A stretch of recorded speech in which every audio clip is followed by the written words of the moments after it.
안녕하세요. 가천대 길병원 혈액종양내과 심선진 교수입니다. 최근 전두환 씨가 항소심 재판을 출석하기 위해서 자택을 나오는 모습이 카메라에 찍혔는데 4개월 전의 모습과 너무 많은 이렇게 쇠약해진 모습을 보여서 다들 깜짝 놀라셨을 겁니다. 그래서 혹시 어디 아픈 거 아닌가 이렇게 생각을 했는데 나중에 알려졌는데 혈액암을 진단을 받고 투병 중인 사실이 알려졌습니다.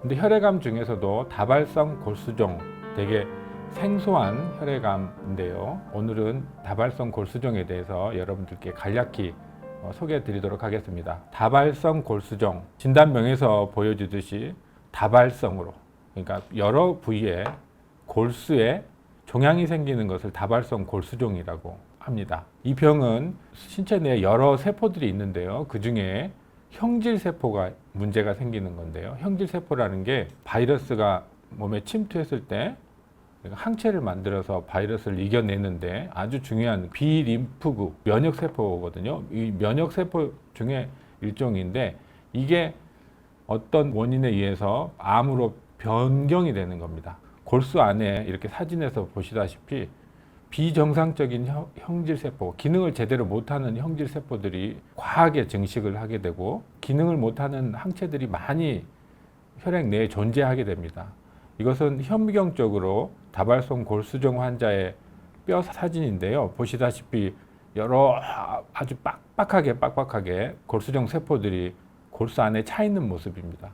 골수 안에는 정상적인 세포들이 존재해서 빈혈, 백혈구, 혈소판 이런 데 정상적인 혈액세포들 만드는데 관여를 해야 되는데 얘네들이 다 차지하고 있어서 그런 정상적인 세포가 차지할 공간이 없어서 만들어지지 않게 됩니다. 그래서 증상이 생기게 되는데요.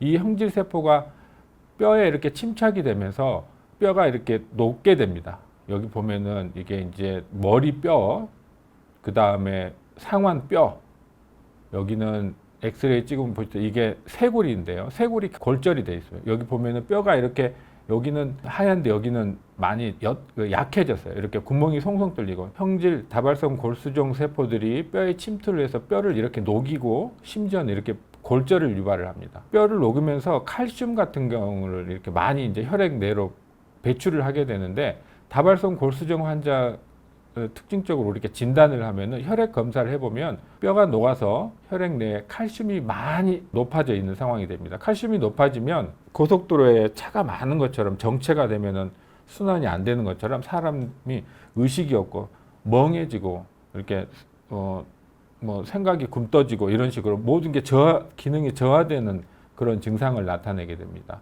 또 칼슘이 많아지면서 콩팥을 손상을 하게 됩니다. 콩팥을 손상을 하게 되면서 소변이 안 나오고 콩팥 기능이 장애가 생기면서 관련된 증상이 생기게 되고 또 말씀드렸듯이 빈혈이 심한 빈혈이 생겨서 환자가 많이 무기력해지고 창백해지고 또 뼈가 이렇게 다발성 골수종 세포에서 파괴가 돼서 용해가 돼서 뼈에 많이 약해지는 그런 것들을 임상 증상으로 특징적으로 하고 있습니다. 진단은 이렇게 혈액 검사에서 이런 소견이 있고 결국 최종 진단은 골수 검사를 해서 골수 안에 다발성 골수종 세포가 많이 있는 것을 확인을 함으로써 진단을 하게 됩니다.